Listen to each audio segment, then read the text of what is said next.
నమస్తే, welcome to map TV. ఈరోజు మన అతిథులు Khammam municipal corporation chairman doctor Papalal గారు. సార్ నమస్కారం. నమస్తే. అంటే ఒక డాక్టర్గా, ఒక రాజకీయ నాయకుడిగా అసలు మీ బ్యాక్గ్రౌండ్ గురించి మా ప్రేక్షకులు సార్. ఓకే, యాక్చువల్గా నేను మా native place Dornakal, that is X Warangal, పాత వరంగల్ జిల్లా, ఇప్పుడు మహబూబాబాద్ జిల్లా కింద ఉంది అది. అక్కడ డోర్నకల్లో పక్కన మిషన్ స్కూల్ పక్కన ఎర్రమట్టి తండా అని ఉంటుంది, అక్కడ యాక్చువల్గా అనుకుంటుంది. మా పేరెంట్స్ ఇద్దరు ఎడ్యుకేటెడ్ కాదు. అక్కడే మిషన్ స్కూల్లో 10th క్లాస్ వరకు మిషన్ స్కూల్లో చదువుకున్నాను. దాని తర్వాత ఇంటర్మీడియట్ మహబూబాబాద్లో చేయడం జరిగింది, బైపీసీ తీసుకుని. ఇంటర్మీడియట్ తర్వాత యాక్చువల్గా ఏది తీసుకోవాలో బైపీసీ ఎంపీసీ అనేది కూడా హార్డ్ సబ్జెక్ట్ ఉంటే కొంచెం జాబ్స్ వస్తాయనే ఉద్దేశంతో హార్డ్ ఎంచుకున్నాను. బైపీసీ ఉంటే ఫ్యూచర్ బాగుంటుంది అనే ఉద్దేశంతో. తర్వాత అయిపోయింది ఇంటర్మీడియట్ అయిన తర్వాత, దట్ ఈస్ 71, 72 ఇంటర్మీడియట్. తర్వాత ఎటు పోవాలనో క్లారిటీ తెలియదు అప్పుడు, అంటే పేరెంట్స్ ఎడ్యుకేటెడ్ కాదు కదా. ఫస్ట్ ఇక డిగ్రీలో జాయిన్ కావాలని I join in BSc Saifabad science college హైదరాబాద్లో జాయిన్ అయ్యాను. 1 year చేసిన తర్వాత అక్కడ తెలిసింది మెడిసిన్ సైడ్ పోవాలని. అప్పుడు అగైన్ అప్పుడు ఎంట్రన్స్ పెట్టారు. ఎంట్రన్స్ పెడితే నాకు కాకతీయ మెడికల్ కాలేజ్లో సీట్ వచ్చింది. That is at the time ST లేదు, షెడ్యూల్ ట్రైబ్ కాదు, it comes BC backward classes A group కింద సీట్ వచ్చింది. అక్కడ జాయిన్ అయ్యాను. తర్వాత మళ్ళీ ముందు 6 months ముందే అక్కడ అయింది కేఎంసీలో. దాని తర్వాత 6 months తర్వాత ఉస్మానియాలో కూడా సీట్ వచ్చింది, కానీ దగ్గర. అప్పుడు పరిస్థితి ఏంటంటే డోర్నకల్ నుంచి వరంగల్ దగ్గర అని చెప్పి ఇక్కడే ఉండిపోయాను. అట్లా ఎంబీబీఎస్ అయిపోయింది. దట్ ఈజ్ 80 డిసెంబర్లో హౌస్ జన్ అయిపోయింది నాకు. దెన్ 81 అక్టోబర్లో నాకు జాబ్ వచ్చింది. సెప్టెంబర్ 30 జాబ్ అయితే అక్టోబర్ 15th 14th జాయిన్ అయ్యాను. జాయిన్ అయ్యి టోటల్ సర్వీస్ చాలా వరకు స్టార్టింగ్ విత్ మంగపేట ఏజెన్సీ ప్రాంతంలో ఒక 3 months పనిచేసాను. తర్వాత ఐ కేమ్ టు మరిపేడ, పక్కనే పిఎస్సి మరిపేడలో పనిచేశాను. అక్కడ ఒక 6 years చేసిన తర్వాత నేలకొండపల్లి, నేలకొండపల్లి పిఎస్సిలో ఒక 10 years చేశాను. అక్కడ చేసిన తర్వాత మళ్ళీ అక్కడ అనిపించింది పీజీ కూడా చేస్తే బాగుంటుంది. అప్పుడు నేను స్టార్టింగ్ రాసినప్పుడు నాకు పీజీ ఎండి గైనకాలజీ ఉస్మానియాలో వచ్చింది ఎంబీబీఎస్ కాగానే. కానీ అప్పుడు ఎసెన్షియల్ ఏంది, job is essential. Immediate job కూడా వచ్చింది కాబట్టి జాబ్లో జాయిన్ అయ్యాను. దెన్ ఐ డన్ సర్వీస్ కోటాలో అక్కడ కేఎంసీలో మళ్ళీ పీజీ చేశాను, డీజీఓ. అండ్ 77 నుంచి 79 వరకు పీజీ చేశాను. అయిపోగానే మళ్ళీ 77 కాదు, 97 to 99 పీజీ చేశాను. దెన్ 99 తర్వాత మళ్ళీ Khammam hospital, district head quarter హాస్పిటల్లో సిఎస్గా చేరాను. చేసి తర్వాత 2003లో యాక్చువల్ 2002లో ప్రమోషన్, సివిల్ సర్జన్ ప్రమోషన్ వచ్చింది. 2003లో సూపరింటెండెంట్గా ఛార్జ్ తీసుకున్నాను. 2003 నుంచి అప్ టు 2010 వరకు నేను హాస్పిటల్ సూపరింటెండెంట్ కొన్నాను. That is about 7 years, more than 7 years superintendent కొన్నాను. ఆ సూపరింటెండెంట్ టైంలోనే కేసీఆర్ గారు కూడా నిరాదీక్ష చేయడం జరిగింది. అప్పుడు కూడా నేనే ఉన్నాను నిరాదీక్ష చేసేటప్పుడు. అప్పుడు మన గోపీనాథ్ గారు కూడా వచ్చారు అప్పుడు ఆ టైంలో అక్కడికి చేశాను. దాని తర్వాత 2 years డీసీహెచ్ఎస్ చేశాను. అక్కడే డీసీహెచ్ఎస్ మీద కంప్లీట్ డిస్ట్రిక్ట్ ఇన్ఛార్జ్. 2012లో రిటైర్ అయ్యాను, జూలై. రిటైర్ అయిన తర్వాత I started my own clinic start చేశాను. తర్వాత మా పిల్లల గురించి కూడా తెలిసిపోకు, 3 అమ్మాయిలు. And missus also employees, is regional joint director Warangal, register last year retire అయ్యారు. 3 పిల్లలు. పెద్ద పాప is paediatrician, MD paediatric. Second పాప ఐపీఎస్, అల్లుడు కూడా ఐపీఎస్. ఫస్ట్ 3 అమ్మాయిలు మ్యారేజెస్ అయిపోయినాయి. దట్ పెద్ద పాప అల్లుడు ఆర్థోపెడిక్ సర్జన్, చిన్న పాప కూడా she's radiologist, FRCR and MD radiology. And అలా అల్లుడు కూడా ఆర్థోపెడిక్ సర్జన్. 3 చోట్ల ఉన్నారు. అది చాలా వెనకబడిన వర్గానికి చెందిన మారుమూల ప్రాంతం నుంచి వచ్చారు. అప్పుడు మీ పేరెంట్స్కి మిమ్మల్ని చదివించాలని అంటే ఆ కాలంలో ఇంత స్పృహ ఉండదు కదా సార్, అంటే దాని యాక్చువల్గా అప్పుడు స్టడీ గురించి కూడా మా పేరెంట్ ఐడియా లేదు. పక్కనే మా ఇంటి ముందే ఒకతను లింగానాయక్ అని ఉండే, అతను ఒక టీచర్ని తీసుకొచ్చాడు. అంటే అప్పుడు టీచర్ ఎట్లా తలా మంత్లీ ఒక 100 బియ్యం వడ్లు ఇవ్వటం అట్లా తీసుకొచ్చిన తర్వాత అక్కడ ఉన్న పిల్లలు కొంచెం ఉన్నోళ్ళు, అంటే ఐఎమ్ ద 4th మా ఇంట్లో. మా 3 బ్రదర్స్ చదువుకోలేదు, పెద్దోళ్ళు. తర్వాత మా పెద్ద సిస్టర్ ఇద్దరు చదువుకోలేదు. అయితే అప్పుడు అబ్బాయిలు ఇంకోటి ఏంటంటే పర్టికులర్లీ లంబాడీస్లో ఏముంటుందంటే అబ్బాయిలకు కొంచెం ప్రిఫరెన్స్ ఇస్తారు, అమ్మాయిలు చదివారు చాలా వరకు. దాని 4th నేను కాబట్టి అక్కడ ఇంటి పక్కనే కాబట్టి అక్కడ పంపించారు ముందు. అక్కడ తర్వాత మా ఫాదర్ ఏం చేశాడంటే ఆయన సరిగ్గా చెప్పట్లేదని చెప్పి ఐడియా ఆయనకు వచ్చేసి నన్ను తీసుకుపోయి మిషన్ స్కూల్లో జాయిన్ చేశాడు. అక్కడ దగ్గరే అది కూడా 1 కిలోమీటర్. తర్వాత ఇక తక్కిన వాళ్ళు కూడా అందరూ అక్కడికి పోయి మిషన్ స్కూల్లో జాయిన్ చేసి అప్ టు 10th క్లాస్ అక్కడే చదువుకున్నాను నేను. I use to class first వచ్చేది ఎప్పుడు, మ్యాథమెటిక్స్ బాగా వచ్చేది నాకు. ఆ విధంగా స్టడీ స్టార్ట్ అయింది. తర్వాత మా చిన్న బ్రదర్ కూడా ఎక్కువ చదువుకోలేదు, ఆయన 7th 8th క్లాస్ చదివి అగ్రికల్చర్. అందరూ అగ్రికల్చర్ ఫ్యామిలీ మాది బ్యాక్ మొత్తం. అందరు బ్రదర్స్ కూడా ఇప్పటికీ అగ్రికల్చర్ చేస్తారు. అది అంటే మ్యాథమెటిక్స్లో బాగా వచ్చి మీరు బైపీసీ వైపు ఎందుకు? అది కూడా మ్యాథమెటిక్స్లో నాకు సీట్ అసలు ఇంటర్మీడియట్లో ఫస్ట్ వాళ్ళు అప్పుడు పెట్టుకోలేదు, ఎంపీసీ సీట్ వచ్చింది.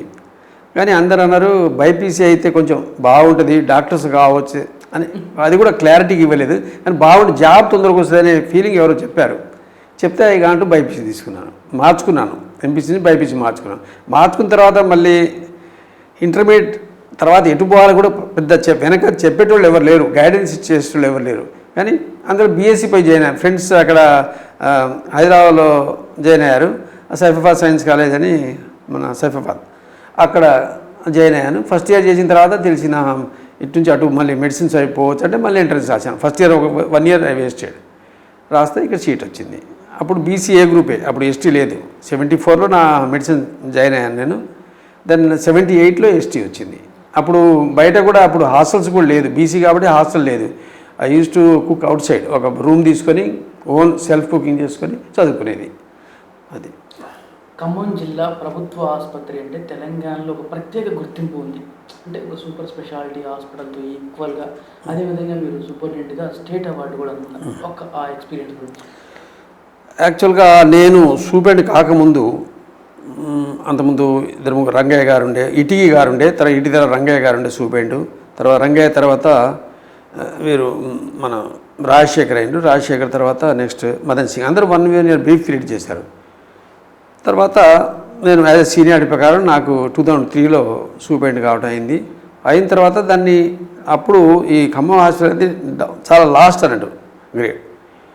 ఫస్ట్ స్టెప్ ఏంటంటే ఎంప్లాయీస్ని కంట్రోల్ చేయాలి. ఫస్ట్ ఎంప్లాయీస్ అందరూ రెగ్యులర్గా టైంకి వచ్చేటట్టు చేయాలి. కాబట్టి నేనేం చేసేదంటే 8 o'clock అంటే ఒక 8:15 అక్కడ ఉండేది. యాక్చువల్ 9 o'clock, కానీ నేను ఒక 1/2 hour ముందు పోయి ఉండేది.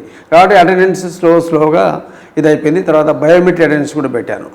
తర్వాత స్టాఫ్ కూడా ముందు పోయి కరెక్ట్ టైంకి రావాలి, టైం మెయింటైన్ చేయాలి. మళ్ళీ ఈవినింగ్ కూడా మళ్ళీ 2 o'clock బయోమెట్రిక్ పెట్టాను.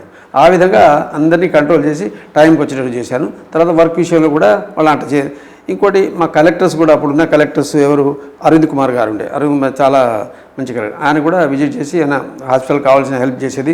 తర్వాత శశిభూషణ్ కుమార్ వచ్చారు, తర్వాత నిమ్జే గారు వచ్చారు, అందరూ అండ్ హుషార్ అని అందరూ కోఆపరేటివ్, మంచి కోఆపరేటివ్ ఉండేది. కలెక్టర్స్ అందరూ are cooperating, hospital development cooperative. ఆ విధంగా డెవలప్ చేయడం వలన కంబైన్డ్ స్టేట్లో ఖమ్మం హాస్పిటల్ నెంబర్ 1 ఫస్ట్ వచ్చింది, అవార్డు తీసుకుంది ఫస్ట్.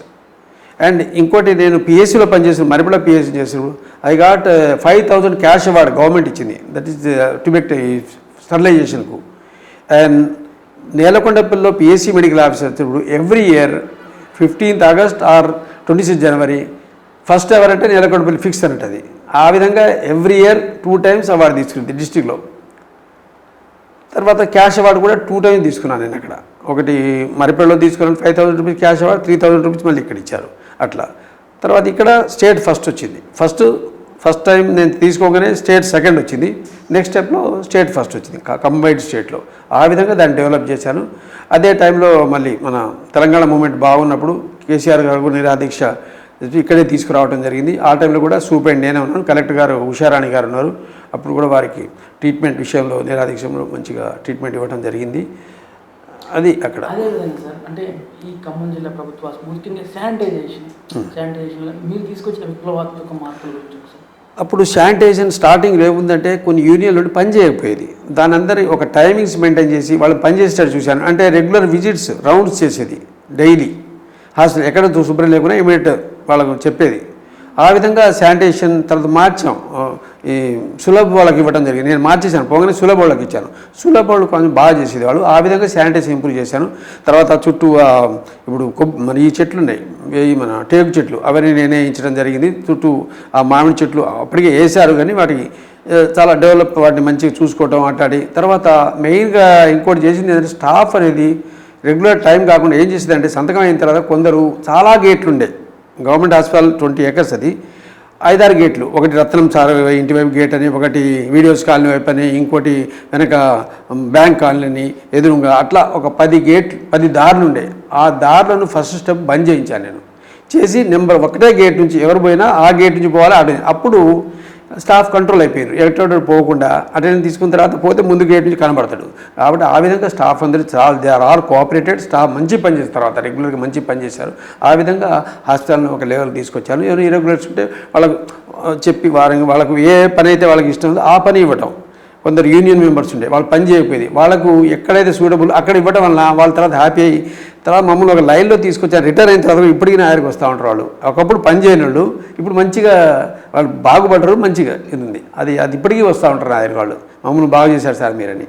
అంటే మెయిన్ ప్రభుత్వ ఆసుపత్రికి వస్తుందంటే చాలా పేద వర్గాల ప్రభుత్వం, అంటే వాళ్ళకి మెరుగైన వైద్య సేవల సదుపాయంలో మీరు తీసుకొచ్చిన మార్పులు ఏంటి? యాక్చువల్గా అడ్మిట్ కాగానే ఇమీడియట్గా వాళ్ళ వార్డులో అడ్మిట్ చేసి కింద ఉన్న స్టాఫ్స్ ఏమైనా లేబర్ పెయిన్స్ ఉంటే ఎక్కువ గైనిక్ వాళ్ళకు ఇమీడియట్ ట్రీట్మెంట్ అయ్యేటట్టు ఒక్కసారి నేను కూడా యాజ్ ఎ సూపెంట్గా నేను ఏదో ఇంట్లో కూర్చోకుండా కాల్ డ్యూటీ నేను కూడా చేసేది daily night time mid night అయినా. ఒక చెప్తున్నాను నా సర్వీస్లో యాజ్ ఎ సూపెంట్గా ఒకరు 11 సర్జరీన్ చేశాను, నైట్ ఒక 5 చేశాను, డే టైం 6 చేశాను, సింగిల్ డే యాజ్ ఎ సూపెంట్గా 11 సిజేరియన్ కేసులు చేశాను. ఆ విధంగా నేను పనిచేసేది కాబట్టి నేను పనిచేసిన కాబట్టి ఆటోమేటిక్ వాళ్ళు పనిచేస్తారు. నేను పని చేయకపోతే వాళ్ళు కూడా కొంచెం ఇరెగ్యులర్ అయింది. ఆ విధంగా ఫస్ట్ నేను పనిచేసి తర్వాత వాళ్ళు. ఆ విధంగా అందరూ all doctors are cooperated, staff nurse and అందరు స్టాఫ్ మంచిగా ఇప్పటికీ వాళ్ళు ఒక లైన్లో పెట్టారు కాబట్టి ఇప్పటికీ నన్ను వాళ్ళు చాలా క్లోజ్గా చూసుకుంటారు. హాస్పిటల్కి పోతే సార్ అని వచ్చేస్తారు అందరూ. అట్లా ఈవెన్ డాక్టర్స్ ఆల్సో అంతే, స్టాఫ్ నర్స్ అంతే, అందరూ అంతే. క్లోజ్నెస్ అది స్టిల్ కంటిన్యూయింగ్. ఖమ్మం జిల్లా హాస్పిటల్కి మంచి పేరు ఉంది సార్. తెలంగాణ వ్యాప్తంగా హైదరాబాద్ తర్వాత ఖమ్మం జిల్లాలో ఎక్కువ కూడా అంటే ప్రైవేట్ హాస్పిటల్ తీసుకున్నప్పుడు చాలా సీరియస్ కేసులు ఏవైతే ఉంటాయో ప్రభుత్వ హాస్పిటల్ తీసుకురావడం జరిగింది. వాటి మీద వాటి ఎక్స్పీరియన్స్ చాలా వరకు కొన్ని రెఫర్ చేసేది కేసులు. అంటే అప్పుడు ఇంకో సిస్టమ్ పెట్టాను. అప్పుడు డ్రైవర్స్ అంబులెన్స్ ఒకటే ఉండే నేను తీసుకున్నప్పుడు.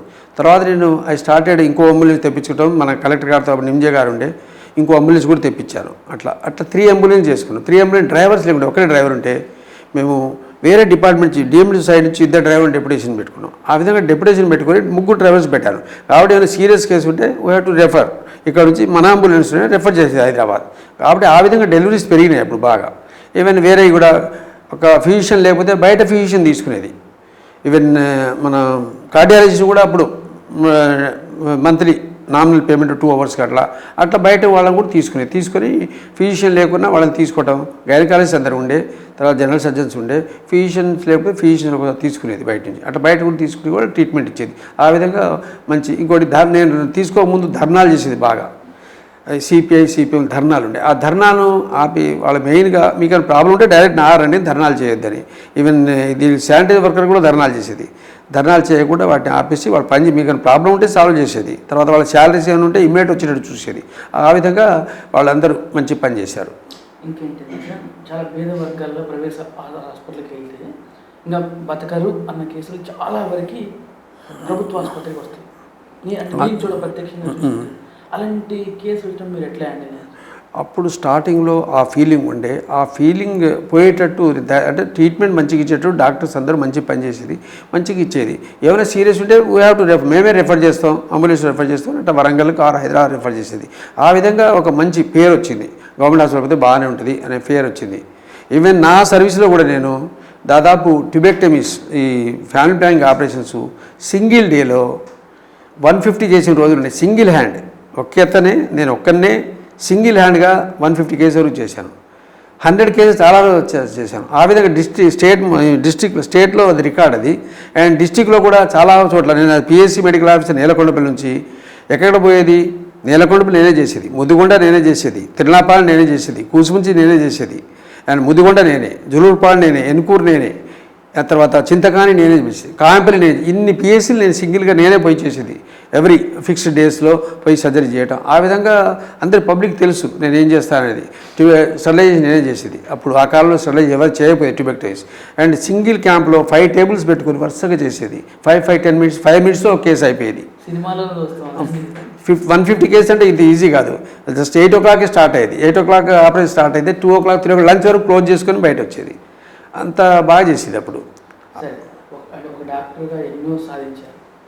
అయితే ఈ పొలిటికల్ ఎంట్రీ దాని గురించి తర్వాత నేను జూలై 2012లో రిటైర్ అయ్యాను. రిటైర్ అయిన తర్వాత నా ప్రాక్టీస్ నేను చేసుకుంటాను. తర్వాత 16th ఎలక్షన్స్ వచ్చినాయి. అంతకుముందు వరకు నాకు కూడా నేను పొలిటికల్ వస్తాననే ఐడియా కూడా నాకు లేదు. దెన్ ఎలక్షన్ డేట్ డిక్లేర్ అయింది. ఎవరు నిలబడుతారు, నాకు రిజర్వేషన్ అయినట్టు కూడా అంతకుముందు ఐడియా. తర్వాత ఎస్టీ రిజర్వేషన్ అయిందని చెప్పారు. తర్వాత I received a call from Tummala Nageswararao and CM. That is 24th last date. 22nd evening I received call. మీరు వస్తే బాగుంటుంది, కొంచెం ఎడ్యుకేటెడ్గా, ఎందుకంటే ఆ మేయర్ దాని మీద కొంచెం డెవలప్మెంట్ చేయాలి అని తుమ్మల నాగేశ్వరరావు చెప్పడం జరిగింది. తర్వాత సీఎం గారు కూడా చెప్పి ఇట్లా వస్తే బాగుంటుంది అంటే, సీఎం గారు ఏంటంటే అప్పుడు నేను 5 days ఆయనతోనే ఉన్నాను. అప్పుడు ఏంటంటే నిరాదీక్ష చేసేటప్పుడు మార్నింగ్ 6 o'clock నుంచి ఈవినింగ్ 12 వరకు ఉండేది. నేను ఉషారాణి గారు వారి దగ్గరే ఉండేది. అండ్ మంచిగా చూసుకునేది. ఈ అబ్జర్వ్ మీ బాగానే ఉంటుంది. నేను రిటైర్ అయిన తర్వాత ప్రాక్టీస్ చేసుకుని తెలుసు కాబట్టి ఇట్లా మంచి క్యాండిడేట్ ఎవరు వెతకమని చెప్పి తుమ్మల నాగేశ్వరరావు చెప్తే ఈ కాల్డ్ మీ ఇట్లా 22nd ఈవినింగ్. సో నైట్ నేను పోలేదు, తుమ్మల నాగేశ్వరరావు రమ్మన్నారు. కొంచెం అంటే అంత నాకు పొలిటికల్ రావాలని కూడా అప్పుడు అంత ఐడియా కూడా లేదు. దెన్ ఎర్లీ మార్నింగ్ మళ్ళీ కాల్ వచ్చింది. మార్నింగ్ పోయి తుమ్మల నాగేశ్వరరావు కలవడం జరిగింది. జరిగినప్పుడు ఇద్దరు రమ్మన్నారు. బోత్ మిస్సెస్ నేను ఇద్దరం వెళ్ళినప్పుడు ఇట్లా I have to answer to CM గారికి చెప్పాలి నేను, మీరు ఓ అంటారా కాదంటారా అని అడిగారు. ముందు మీరు సర్వీస్లో ఉన్నారు అని మేడం చెప్పారు. మీరు వస్తే బాగుంటుంది, రిటైర్ అయిన కదా, కొంచెం మేయర్ దాని మీద కొంచెం మంచి క్యాండిడేట్ ఉంటే బాగుంటుంది, మళ్ళీ దాన్ని పాడు చేయకుండా అనే ఉద్దేశంతో అన్నారు. అప్పుడు కొంచెం ఆలోచించి 1 గంట తర్వాత ఓకే అని చెప్పాను. ఆ రోజు పేపర్ తయారు చేసి లాస్ట్ డే నాడు నేను సబ్మిట్ చేయడం అయింది. Then that is the Pandurangapuram 2nd division. That is open competition, OC seat అది. No reservation only 38 division, 1st division కాబట్టి ఓపెన్ కాంపిటీషన్లో అక్కడ నిలబడి అప్పుడు నాకు ఎలక్షన్ గురించి కూడా అంత ఐడియా లేదు, ఎట్లా ఓట్లు అదంతా ఏం idea, I don't have idea. కానీ అక్కడికి వెళ్ళాను, నామినేషన్ వేసి తర్వాత ఆ ఏరియాకి వెళ్ళాను నేను. అప్పుడు చూశాను, జస్ట్ తిరుగుతూ ఉంటే అక్కడ పబ్లిక్ ఏంటంటే, నేను యాజ్ ఎ స్టూడెంట్గా చేసినప్పుడు that is a poor area చాలా వరకు. అందరూ ఆ గవర్నమెంట్ హౌసెస్ ఇచ్చిన వాళ్ళు చాలా వరకు. పాండురంగాపురం మెయిన్గా ప్రతి చోట వాళ్ళకు ఓటు అడగడానికి పోయినప్పుడు అప్పుడు 1 week టైం ఉండే, నాకు ఎక్కువ లేదు, 7 days అనుకుంటా. ఇంటింటికి తిరిగాను, రోజు మార్నింగ్ నుంచి నైట్ వరకు తిరిగేది.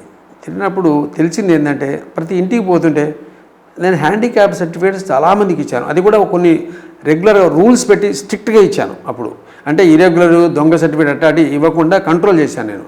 కాబట్టి అక్కడ చాలామంది హ్యాండిక్యాప్డ్ వాళ్ళు ఈ సర్టిఫికేట్ మీరు ఇచ్చినాయి సార్, మీ వల్ల మాకు పెన్షన్ వస్తుంది ఇప్పుడు అని వాళ్ళు అన్నారు. తర్వాత ఇంకోటి డెలివరీస్, ఇంట్లో పోతుంటే ఈ పిల్లగాడు మీ ఇంట్లో మీ హాస్పిటల్లో పుట్టాడు సార్, మీ చేతిలో పుట్టాడు అని ఆ విధంగా చాలామంది, ఎందుకంటే వాళ్ళు గవర్నమెంట్ హాస్పిటల్కే వచ్చేది, వాళ్ళు ప్రైవేట్ హాస్పిటల్ పోయే శక్తి కూడా లేదు.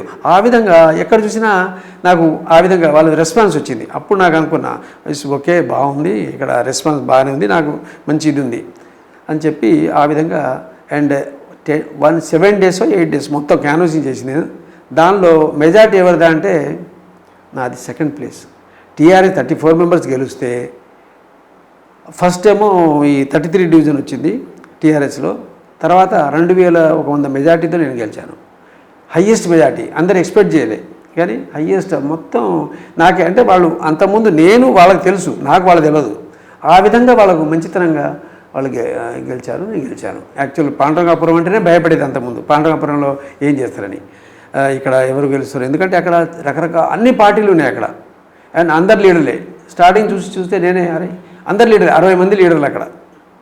అప్సెట్ అయిపోయాను నేను. అందరు అనేది అక్కడ ఉన్న లీడర్స్ ఈ కార్పొరేషన్ ఎక్కడ లేరు సార్ అందరు. ఇంకోటి అక్కడ సెటిల్ అయిన వాళ్ళు అందరూ నాట్ ఓన్లీ మన ఖమ్మం జిల్లా వాళ్ళు కాదు, కేరళ వాళ్ళు ఉన్నారు, మహారాష్ట్ర వాళ్ళు ఉన్నారు, పక్క జిల్లాలు ఉన్నారు, కర్ణాటక వాళ్ళు ఉన్నారు, అన్ని వేరే స్టేట్ వాళ్ళు కూడా అక్కడ ఉన్నారు. ఎందుకంటే మొత్తం that is newly formed, government ఇచ్చిన ప్లాట్లో కొనుక్కొని ఇల్లు కట్టుకున్నారు వాళ్ళు తీసుకొని.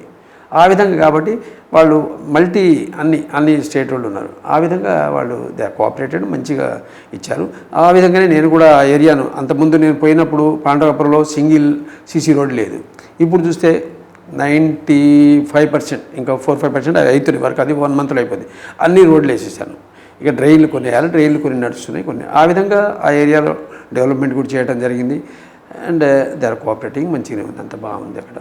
అండ్ కార్పొరేషన్ విషయంలో వస్తే అది కూడా నేను స్టార్టింగ్లో వచ్చినప్పుడు కార్పొరేషన్ చూశాను, ఏది శానిటేషన్ వర్క్ ఎట్లా ఇంప్రూవ్ చేయాలి అధ్వానంగా ఉండే నేను వచ్చినప్పుడు 2016 మార్చిలో. ఇప్పుడు స్టార్టింగ్ ఎక్కడ ఫాల్ట్ ఉందని చూశాను. అయితే వీళ్ళు అటెండెన్స్ శానిటేషన్ విషయంలో అటెండెన్స్ ఎక్కడ తీసుకుంటారంటే మొత్తం ఒక 700-800 మెంబర్స్ ఉన్నారు. 4 ప్లేసెస్లో అటెండెన్స్ తీసుకుంటారు. ఒకటి గాంధీ చౌక్, ఇంకోటి pavilion ground, then Gandhi park and NTR circle. అక్కడ అటెండ్ తీసుకుంటారు. 200 మంది అటెండ్ తీసుకున్న తర్వాత 5 o'clock వాళ్ళు అక్కడ నుంచి పాండవపురం లేకుంటే ఇటు 8th డివిజను అట్లా లేకుంటే ఎటైనా గోపాలపురం అక్కడ దూరం పంపాలి. అంటే ఇక్కడ అటెండ్ తీసుకున్న తర్వాత ఆయన ఆ ఏరియాకు చేరడానికి 1-2 hours పడుతుంది. తర్వాత పని స్టార్ట్ చేస్తాడు.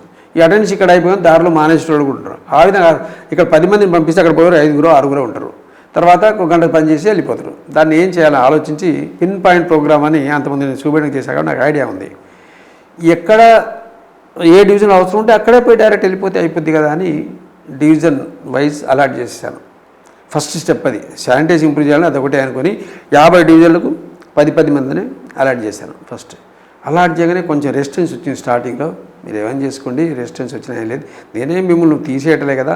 అక్కడ direct 5 o'clock attendance go and there. 5వ డివిజన్లో అక్కడ అటెండెన్స్ పొద్దున్న 5 గంటలకు ఇవ్వండి, అక్కడే పని స్టార్ట్ చేయండి. మళ్ళీ పోవుడు ఎక్కడో అటెండ్ తీసుకొని, ఎందుకంటే అంతకుముందు జరిగేది ఏంటంటే ఇక్కడ అటెండ్ అయిన తర్వాత ఒక 1/4 మెంబర్స్ వెళ్ళిపోయాయి. తర్వాత కానీ వీళ్ళకి జీతాలు కూడా ఎట్లుండేదంటే శానిటైజ్ వర్కర్కు వాళ్ళ జీతాలు కాంట్రాక్టర్స్, అప్పుడు కాంట్రాక్టర్ సిస్టమ్ ఉండే, 4th అవుట్సోర్సింగ్ వర్కర్స్ కదా, ఆ కాంట్రాక్టర్స్ జీతాలు ఇవ్వాలి వాళ్ళకు. తర్వాత వాళ్ళ ఈఎస్ఐ పిఎఫ్ అన్నీ కట్టాలి. వాళ్ళు నెలలా కట్టకపోయేది. ఇదంతా చూసి ఇట్లా ఉందని చెప్పి దెన్ ఐ స్టార్టెడ్. వాళ్ళ జీతాలు ఫస్ట్ రావాలి, 5th లోపు రావాలి వాళ్ళకు. తర్వాత ఈఎఫ్జీ ఎవ్రీ మంత్ ఖచ్చితంగా వాళ్ళు పడేటట్టు ఉండాలని దాన్ని మార్చి ఈ మెప్మా ద్వారా అట్లా మహాత్మా గాంధీ ఫెడరేషన్ ద్వారా అట్లా ఇవ్వడం. కాబట్టి వాళ్ళకు ఫస్ట్లోనే 5th లోపే జీతాలు అంతే. తర్వాత మధ్యలో వాళ్ళ అప్పుడు కేసీఆర్ గారే జీతాలు పెంచుదామన్నారు. ఆ విధంగా పర్మిషన్ తీసుకొని మన గౌరవ ముఖ్యమంత్రి గారు, తర్వాత మన గౌరవ పురపాలక శాఖ కేటీఆర్ గారి పర్మిషన్ తీసుకొని సీడీఎం మీద పర్మిషన్ తీసుకొని వాళ్ళ జీతాలు కూడా పెంచడం జరిగింది. అంతకుముందు దేర్ బేసిక్ వాళ్ళ 8,300 ఉండే, దాన్ని 12,000 చేశాం. ఫస్ట్ ఖమ్మం మున్సిపల్ కార్పొరేషన్ చేసింది. దాని మీద ఈఎఫ్ పిఎఫ్ అవన్నీ ఒక 2,500 వరకు ఉంటాయి. తర్వాత 40,500 గెటింగ్ అవుట్సోర్సింగ్ వర్క్. ఆ విధంగా చేసి వాళ్ళ ఫెసిలిటీస్ కూడా వాళ్ళకి జీతాలు వచ్చేటట్టు చేసాం. వాళ్ళకు యూనిఫామ్లు ఇస్తున్నాం, అన్నీ ఏం కావాలన్నా ఇన్ని వాళ్ళతో పని చేయొచ్చు. ఆ విధంగా శానిటేషన్ ఇంప్రూవ్ చేయడం జరిగింది. కాబట్టి పొద్దున్నే 5 o'clock అక్కడ పోయి పనిచేస్తారు. ఇంకోటి ఒక్కొక్క డివిజన్కి ఒక ట్రాక్టర్ కూడా ఇవ్వడం జరిగింది. తర్వాత ఒక్కొక్క డివిజన్ ఒక జవాను, కాబట్టి అక్కడ నిలబడి పని చేయించారు. ఆ విధంగా శానిటేషన్ ఇంప్రూవ్ చేయడం జరిగింది. వాటర్ కూడా ప్రాబ్లం లేకుండా డైలీ, ఇప్పుడు నెక్స్ట్ ఫస్ట్ నుంచి డైలీ కూడా ఇస్తాం. కొన్ని ఏరియాలో డైలీ రావట్లేదు, చాలా 25 డివిజన్లో డైలీ వస్తుంది, 25 డివిజన్లో ఆల్టర్నేట్ డే వస్తుంది. కాబట్టి అది కూడా ఫస్ట్ నుంచి చాలా వరకు అయిపోయింది. ఫస్ట్ నుంచి డైలీ ఇవ్వడం కూడా జరుగుతుంది. తర్వాత డెవలప్మెంట్ ఏం చేయాలి, ఇటు తుమ్మల నాగేశ్వరరావు గారు, ఇటు మన ఎమ్మెల్యే గారు, అప్పుడు ఎమ్మెల్యే పువ్వాడ అజయ్ కుమార్ గారు వాళ్ళ హెల్ప్తో జంక్షన్ పాయింట్స్ డెవలప్ చేద్దామని ఫస్ట్ జంక్షన్ పాయింట్స్ కొని ఇక్కడ ఈ న్యాయ బజార్ దగ్గర ఒక జంక్షన్ పాయింట్ స్టార్ట్ చేసాం. ఎన్టీఆర్ సర్కిల్ దగ్గర, తర్వాత ఎల్లందు క్రాస్ రోడ్డు, తర్వాత సుభాష్ చంద్రబోసు, ఇట్లా అన్ని జంక్షన్ పాయింట్ డెవలప్ చేసి జంక్షన్, తర్వాత గాంధీ చౌక్ అన్ని జంక్షన్ పాయింట్ డెవలప్ చేయడం అయింది. ఆ విధంగా ఇటు మినిస్టర్ గారు కోఆపరేషన్ ఉండే, అటు ఎమ్మెల్యే గారు కోఆపరేషన్ ఉండే, ఇప్పుడు మన పువ్వాడ గారు అందరి కోఆపరేషన్తో మొత్తం డెవలప్. తర్వాత పువ్వాడ గారి కోఆపరేషన్తో కొన్ని ఈ రోడ్స్ డెవలప్ చేయాలి, వైడనింగ్ చేయాలి, సెంట్రల్ లైటింగ్ పెట్టాలి అని చెప్పి వారి కోఆపరేషన్తో అన్ని దాదాపు 13 రోడ్లు ఇప్పుడు వైడనింగ్ చేసాం, సెంట్రల్ లైటింగ్ పెట్టాం. తర్వాత మన పువ్వాడ గారితోనే కొన్ని ఇది ముందు స్టార్టింగ్లో పెద్ద లకారం తుమ్మల నాగేశ్వరరావు గారు ఇరిగేషన్ డిపార్ట్మెంట్ శాంక్షన్ చేయడం, తర్వాత మా డబ్బులు మా కార్పొరేషన్ డబ్బులతో సీఎం ఎజెన్సీ డబ్బుల కింద మళ్ళీ ఒక 6-7 కోట్లు మేము పెట్టి దాన్ని ఇంకా డెవలప్ చేసాం. లకారం ట్యాంక్ బండ్, ఆ లకారం ట్యాంక్ బండ్ మీద ఓపెన్ చేసి ఇంకోటి పార్కులు, నేను మేయర్ కాకముందు అన్ని పార్కులు ఏ విధంగా ఉన్నాయంటే, పార్కులు ఉన్నాయి కొన్ని, వాటిని శుభ్రం చేసి తాళం వేసేస్తారు, పబ్లిక్ ఉపయోగం లేవు. శుభ్రం చేస్తారు మళ్ళీ తాళం వేసేస్తారు, పబ్లిక్ లేవు. కాబట్టి ఆ పార్కులకు టైమింగ్ పెట్టాను. మార్నింగ్ 7 to 10 o'clock ఖచ్చితంగా ఓపెన్ చేయాలి. తర్వాత ఈవినింగ్ 3 to 8 or 7 ఆ విధంగా కంప్లీట్ ఉంటుంది. వాళ్ళకు పార్క్ ఒక జవాన్ ఇవ్వడం జరిగింది అక్కడ ఉండటానికి. ఆయన ఓపెన్ చేయాలి, శుభ్రం చేసుకోవాలి. ఆ విధంగా పార్క్ ఒక 20 పార్కులు ఉన్నాయి. ఆ 20 పార్కులకు ఒక క్యాండిడేట్ ఇవ్వడం జరిగింది శుభ్రం ఉంచి పబ్లిక్. తర్వాత ఓపెన్ జిమ్ నీళ్ళు అప్పుడు లేవు మా దగ్గర. ఓపెన్ జిమ్ కూడా మేమే స్టార్ట్ చేసాం. ఓపెన్ జిమ్ ఎక్కడంటే ఢిల్లీలో వర్క్షాప్లో పోయినప్పుడు చూడటం జరిగింది, అక్కడ ఢిల్లీలో వర్క్షాప్లో. దాని తర్వాత వచ్చిన తర్వాత ఇక్కడ అన్ని చాలా వరకు ఇప్పుడు మోర్ దాన్ 50% కన్నా ఎక్కువ ఓపెన్ జిమ్స్ ఆల్రెడీ ఫిక్స్ చేసాం. అన్ని పార్కులో ఓపెన్ జిమ్స్ ఉన్నాయి కాబట్టి అది మంచి మెయింటైన్ అవుతుంది ఇప్పుడు. తర్వాత లైబ్రరీ కూడా ఒక 5 places లైబ్రరీలో కూడా దానికి ఒక పర్సన్ ఇన్ఛార్జ్ పెట్టేసి morning evening compulsory time maintain అయ్యేటట్టు ఆ విధంగా తీయడం జరుగుతుంది. తర్వాత Lakaram tank band with the help of Tummala Nageswararao and ఇది పువ్వాడ అజయ్ కుమార్తో హెల్ప్తో దాన్ని డెవలప్ చేయాలని దాని మీద ఇంకోటి సైకిల్ కూడా సైకిల్ చూసి అది పెట్టాం. తర్వాత తర్వాత అది అయిపోయిన తర్వాత నెక్స్ట్ ఇప్పుడు మినీ లకారం మన మినిస్టర్ గారు పువ్వాడ అజయ్ కుమార్ గారు మినీ లకారం డెవలప్ చేద్దామని చెప్పి మినీ లకారం కూడా డెవలప్ చేసాం. దాన్ని మన మధ్యనే కేటీఆర్ గారు వచ్చి ఇనాగ్రేట్ చేయడం జరిగింది. దాంతో వాకింగ్ ట్రాక్ లాగా ఒక మంచి వాతావరణం. మీరు లోపలికి పోతే ఇది కోవిడ్ కాబట్టి అది ఓపెన్ చేయలేదు, కోవిడ్ తర్వాత పబ్లిక్ ఓపెన్ ఉంటుంది. ఆ విధంగా మినీ లకారం ఒకటి, పెద్ద లకారం ఒకటి, ఆ విధంగా ఒక మురికి కూపాన్ని మంచిగా డెవలప్ చేసాం.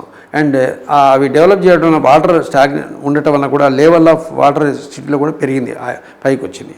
ఆ విధంగా అవి డెవలప్ చేయడం. తర్వాత ఇప్పుడే మన మినిస్టర్ గారు పువ్వాడ అజయ్ కుమార్ గారితో హెల్ప్తో ఇప్పుడు ఈ చెరువు ఖానాపురం చెరువును కూడా డెవలప్ చేస్తున్నాం. దాన్ని ఒక ట్యాంక్ బండ్ లాగా అది కూడా వర్క్ నడుస్తుంది. అది మోస్ట్ ప్రాబ్లీ 1 month లోపు ఆ వర్క్ కూడా అయిపోతుంది. చాలా వరకు పైన ఫెన్సింగ్ నడుస్తుంది, అది కూడా అయిపోతుంది. ఆ విధంగా అవి చేయడం జరిగింది. తర్వాత పార్కులన్నీ ఓపెన్ చేసి ప్రతి పార్క్లో ఓపెన్ జిమ్ ఉండేటట్టు అవి చేస్తున్నాం. తర్వాత కలెక్టర్ గారి సహకారంతో, కన్నన్ గారి సహకారంతో మన గాంధీ పార్క్లో ఏజ్డ్ పర్సన్స్కు ఏసీ లైబ్రరీ ఒకటి, తర్వాత వాళ్ళకు కొన్ని ఎక్సర్సైజ్ చేసుకుంటానికి అట్లాంటివి కూడా పెట్టడం జరిగింది. AC day care centre. ఆ డే కేర్ సెంటర్ ఎక్కడ లేదు. అంతకుముందు కలెక్టర్ గారు మంచిర్యాల కలెక్టర్ గారు చేసినప్పుడు అక్కడ డెవలప్ చేశారు.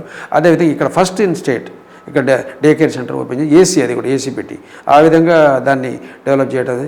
అండ్ రోడ్లు కూడా 13 roads, central lighting and dividers. అట్లా అసలు ఇన్ని రోడ్లు డివైడర్స్ అంత ఎక్కడ లేదు.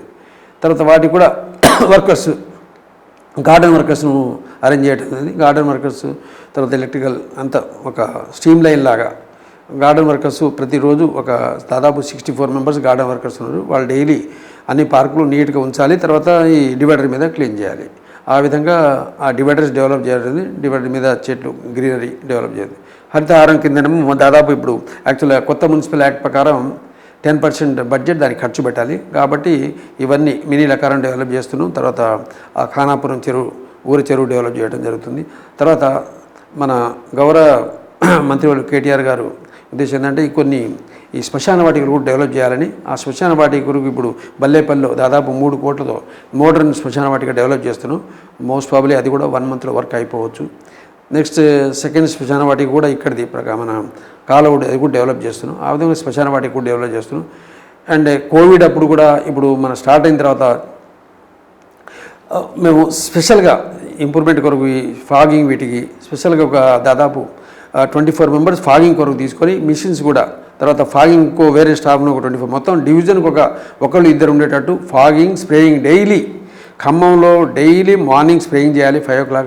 తర్వాత మధ్యాహ్నం ఏమైనా ఏరియాస్ పాజిటివ్ ఏరియా ఉంటే అక్కడ స్ప్రేయింగ్ చేయాలి. మళ్ళీ ఈవినింగ్ కంపల్సరీ అన్ని డివిజన్ ఫాగింగ్ అయ్యేటట్టు.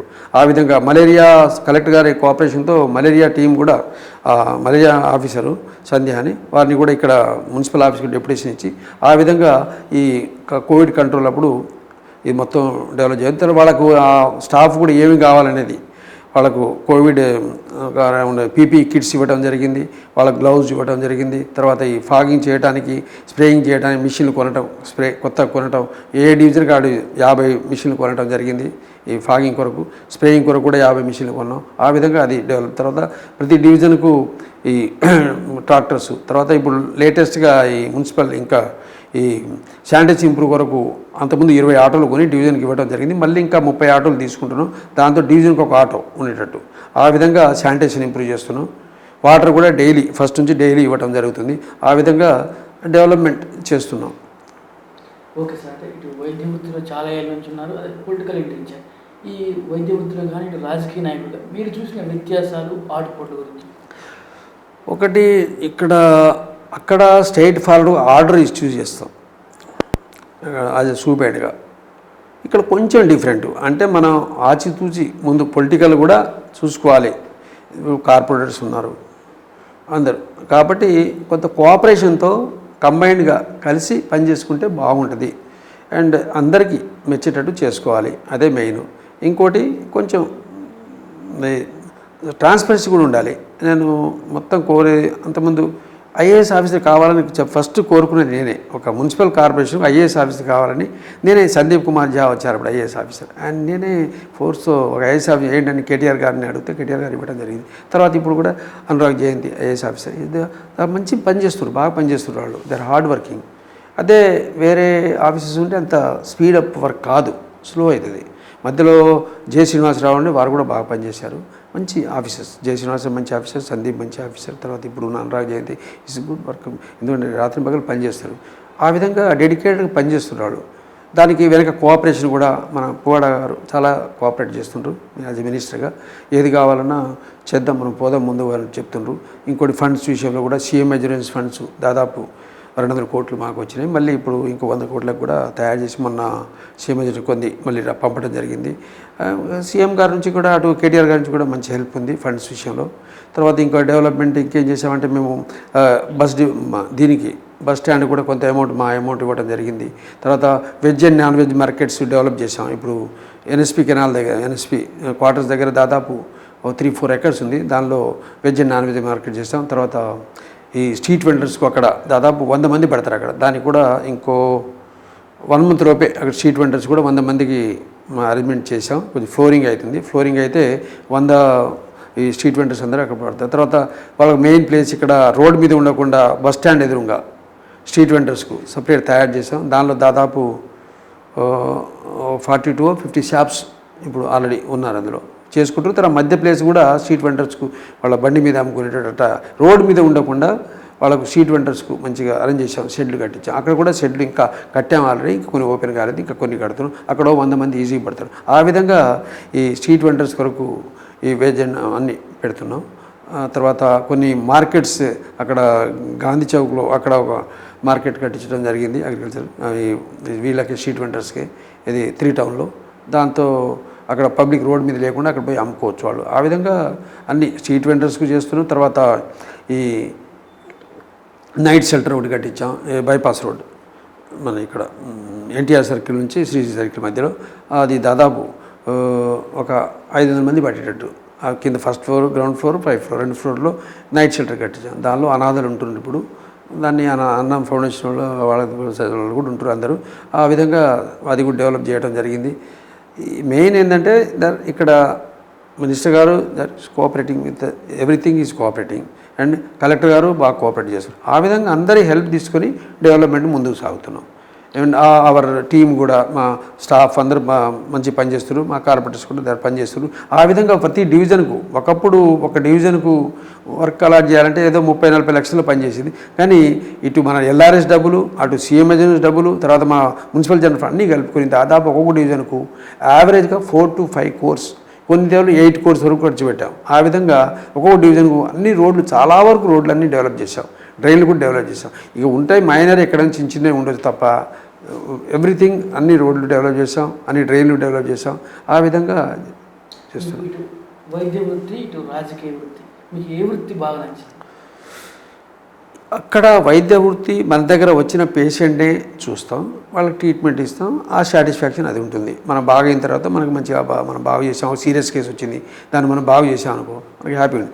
ఈవెన్ స్టార్టింగ్లో ఒక్కోసారి నేను యాజ్ ఎ మేయర్గా ఫస్ట్ ఇయర్లో నేను గవర్నమెంట్ హాస్పిటల్లో మిడ్ నైట్ 3 సార్లు పోవడం ఎవరికి తెలియదు అది మీరే మేయర్ అయిన తర్వాత. ఎందుకంటే అక్కడున్న పాత డాక్టర్సే అది రప్చర్డ్ యూట్రస్, దాన్ని కొంచెం డీల్ చేయాలంటే కొంచెం సీనియర్స్ కావాలి. ఆ విధంగా 3 times పోయి మిడ్ నైట్ సర్జరీ చేసిన రోజులు కూడా ఉన్నాయి యాజ్ ఎ మేయర్గా, ఎవరికి తెలియదు బయట. ఆ విధంగా పోయి సర్జరీ చేశాను. ఆ విధంగా రప్చర్డ్ యూట్రస్ వచ్చే బతికిచ్చామనుకో మనకు బాగుంటుంది, అది చాలా మంచి, మనం బతికిచ్చామే అని ఫీలింగ్ వస్తుంది. అక్కడ మనం ఓన్లీ పేషెంట్ వరకు, ఇక్కడ చూసే వరకు మనం ఓవరాల్ డెవలప్మెంట్ చేస్తుంది. ఇది ఒక మంచి ప్లాట్ఫామ్ డెవలప్ చేయడానికి. ఆ ప్లాట్ఫామ్ దొరకడం కష్టం, ఎందుకంటే ఆ సాటిస్ఫాక్షన్ ఉంటుంది ఇక్కడ. మనం నేను యాజ్ ఎ మేయర్గా నా పీరియడ్లో ఇంత ఏరియా డెవలప్ చేశాను, ఇట్లా డివైడర్స్ డెవలప్ చేసాం, గ్రీనరీ డెవలప్ చేసాం, సెంట్రల్ లైటింగ్ డెవలప్ చేసాము. తర్వాత ఇంకోటి ఇది చెప్పలేము మీకు, బస్ షెల్టర్స్, అది కూడా బీఓటీ, మేము ఆ డబ్బులు ఏం పెట్టలేదు, బీఓటీతోనే బస్ షెల్టర్స్ డెవలప్ చేస్తాం. తర్వాత ఇంకోటి ఏం చేసాం మేము, ఈ టాయిలెట్స్, అది కూడా బీఓటీతో చాలా టాయిలెట్స్ ఆల్రెడీ. దానిలో ఏంటంటే మనం మున్సిపల్ డబ్బులు ఏం లేవు అందులో. ఆ విధంగా వాళ్ళే మంచి ఎవరైనా బయట నుంచి వస్తే వాళ్ళ దగ్గర పోయి 5 రూపీస్ తీసుకుని స్నానం చేసుకొని మంచి బట్టలు వేసుకొని బయటకు వచ్చేస్తాడు, లాడ్జింగ్లో పోకుండా. ఆ విధంగా తర్వాత ఈ మధ్య మన గౌరవ పురపాలక శాఖ కేటీఆర్ గారి ఇన్స్ట్రక్షన్స్తో అన్నీ, అంటే దట్ ఈస్ ఒక్కొక్క 10,000కు ఒక టాయిలెట్ ఉండాలనే కండిషన్ పెట్టారు కేటీఆర్ గారు.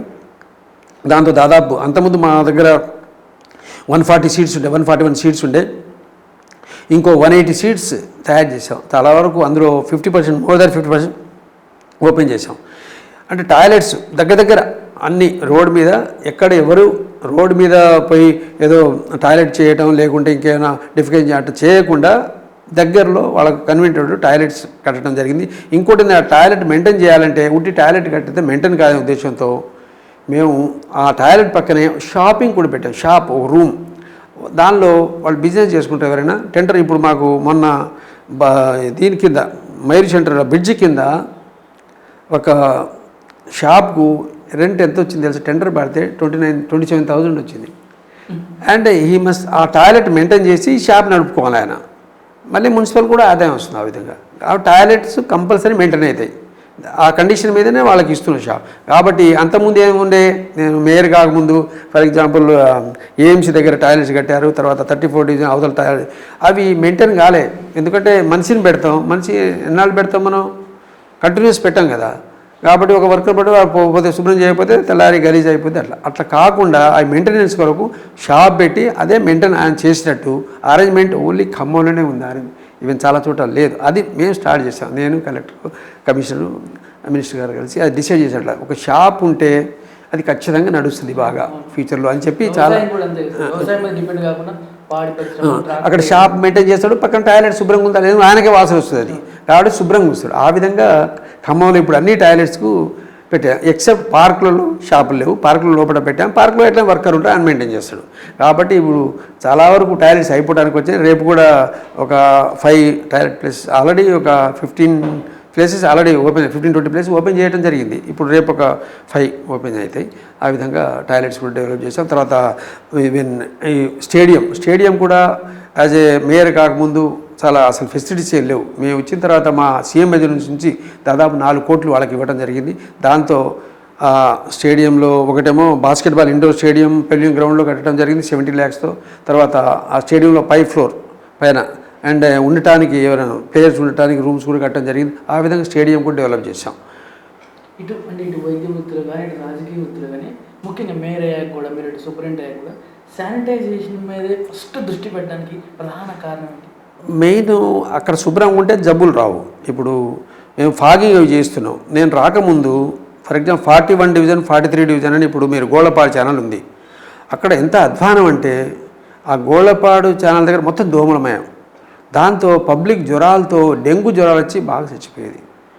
తర్వాత దానికి గోళ్ళపాడు ఫస్ట్ మా సీఎం ఎమర్జెన్సీ డబ్బులను మన ముఖ్యమంత్రి గారు పంపిస్తే దానికి గోళ్ళపాడు ఛానల్ ప్లాన్ ఎవరేసారు, తుమ్మల నాగేశ్వరరావు అండ్ అజయ్ కుమార్ గారిది. సో ఆ గోళ్ళపాడు ఛానల్ కూడా 70 కోట్లు ఎస్టిమేషన్ చేసాం. ఏసీ మెయిన్ ఏంటంటే ఆ ఛానల్కి అయితే ఎక్కడిదక్కడ డ్రైన్ మొత్తం క్లోజ్ డ్రైన్ అయిపోయింది, పైన స్టామ్ వాటర్ డ్రైన్కు ఉంటుంది. చాలా వరకు ఒక 60% పనులు అయిపోయినాయి.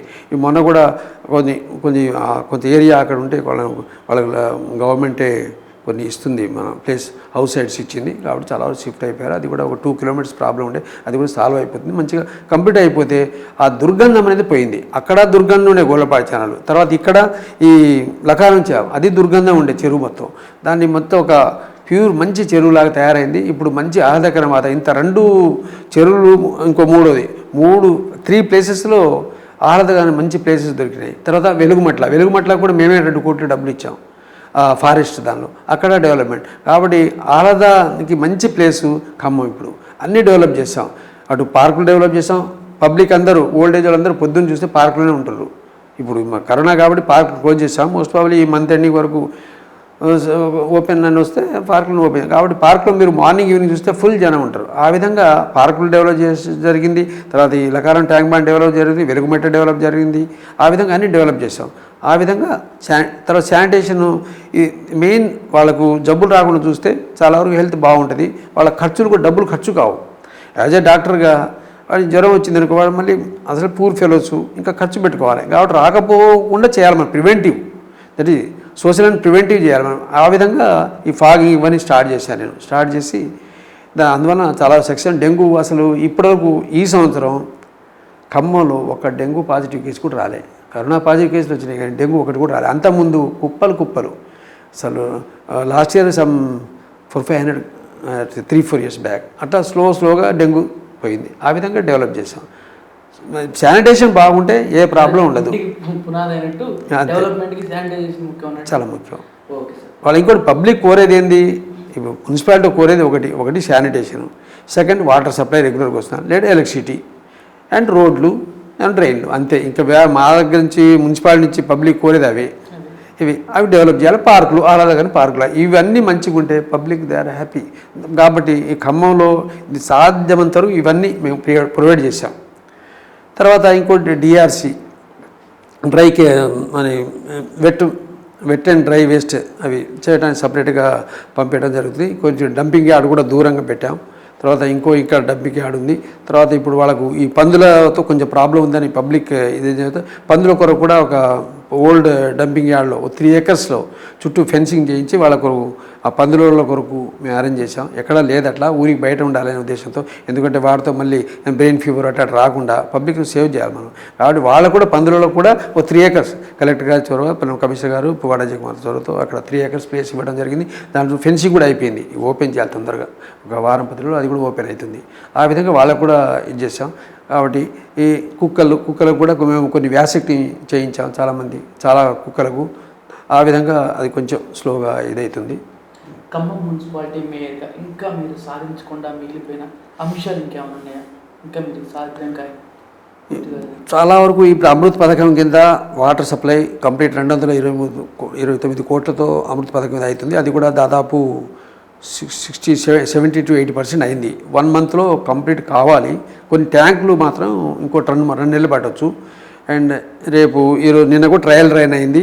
ఈ పబ్లిక్ హెల్త్ వాళ్ళు మెయిన్ అటు పాండ్రగపురం ఆ ఏరియా పోవడానికి సక్సెస్ అయింది నిన్న. కాబట్టి ఒక 10-15 daysలో డైలీ వాటర్ కూడా ఇవ్వడం జరుగుతుంది. తర్వాత సెంట్రల్ లైటింగు వాళ్ళ అన్నీ డెవలప్ చేసాం. సాధ్యమైనంత వరకు మేము యాజ్ ఏ మేయర్గా ఏం చేయాలనో సాధ్యమైనంత ఏమనుకున్నానో చాలా వరకు అటు సీఎం గారి సహాయంతో, అటు మన కేటీఆర్ గారి సహాయంతో, ఇటు పువ్వాడ అజయ్ కుమార్, అటు తుమ్మల నాగేశ్వరరావు సహాయంతో మొత్తం డెవలప్ చేశాను. చాలా వరకు యాజ్ ఏ మేయర్గా అంతకుముందు దానికి మీరు ఒకటే చూసుకోండి. 5 years బ్యాక్ 4 years బ్యాక్ ఏముంది ఖమ్మం, ఇప్పుడు ఏముంది డిఫరెన్స్ చూడండి. ఎంత డెవలప్ అయింది, ఎన్ని సెంట్రల్ లైటింగ్స్ ఉన్నాయి, ఎన్ని జంక్షన్ పాయింట్స్ ఉన్నాయి, తర్వాత ఎన్ని పార్కులు డెవలప్ చేసాం. దాదాపు 22-23 పార్కులు డెవలప్ చేసాం. తర్వాత ఈ స్ట్రీట్ వెండర్స్కు డెవలప్ చేసాం అన్ని షెడ్లు, ఇంకా స్ట్రీట్ వెండర్స్ చేస్తున్నాం. తర్వాత ఇప్పుడు మల్టీ లెవెల్ పార్కింగ్ ప్లేస్ కూడా ఇక్కడ స్టేషన్ దగ్గరే 1 ఎకరం ఉంది. దానిలో మల్టీ లెవెల్ పార్కింగ్ కూడా డెవలప్ చేస్తున్నాం. అంటే పార్కింగ్ ప్రాబ్లం కాకుండా రైల్వే స్టేషన్ దగ్గర అది కూడా డెవలప్ చేస్తున్నాం. ఆ విధంగా చేస్తున్నాం. వీలుంటే ఇంకా చూస్తున్నాం, ఇంకో ప్లేస్ దొరికితే స్ట్రీట్ వెండర్కి ఇంకో ప్లేస్ కూడా మోస్ట్ ప్రాబ్లీ బీసీ భవన్ దగ్గర అక్కడ ప్లేస్ ఉంటే ఇంకో స్ట్రీట్ వెండర్స్కి ఇంకో ప్లేస్ కూడా చూస్తున్నాం. కాబట్టి రోడ్డు మీద బిజినెస్ చేయకుండా వాళ్ళకు ఒక ఒక ప్లేస్ క్రియేట్ చేస్తున్నాం. ఫ్రూట్ వెండర్స్ కానీ లేకుంటే కూరగాయలు కానీ ఇంకైనా ఫిష్ నాన్ వెజ్ అక్కడ అమ్ముకుంటే వాళ్ళకు అక్కడ మనమే అక్కడ పోయి కొంటాం. రోడ్డు మీద కొనటం ఎందుకు? ఆ విధంగా రోడ్డు మీద బిజినెస్ లేకుండా ట్రై చేస్తాం. ఎందుకంటే గజ్వేల్లో సీఎం గారు డెవలప్ చేశారు చాలా మార్కెట్, అది చూసి వచ్చాము మేము, చాలా బాగుంది. ఆ విధంగా సిరిసిల్లలో కూడా చేశారు, సిద్దిపేటలో చేశారు. ఆ విధంగా వీఆర్ ట్రయింగ్.